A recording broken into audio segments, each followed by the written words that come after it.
High বন্ধুরা, কেউ যদি কারো উপর সবসময় ডিপেন্ড করে থাকে তাহলে এটা ভুল। একজন মেয়ে আর একজন ছেলে যখন প্রথম প্রেম ভালোবাসায় পড়ে যায় তখন মেয়েটি ভাবে এই আমার জীবনের সব কিছু, আর ছেলেটা ভাবে এই আমার জীবনের সব কিছু। কিন্তু এরকম ভাবনা চিন্তা পুরোটাই ভুল। কারণ জেনে রাখবেন, যে কেউ হোক একদিন না একদিন আপনাকে ছেড়ে যাবেই।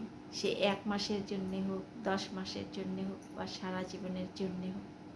ভালোবাসাটাই যে সব কিছু তা সঠিক নয়।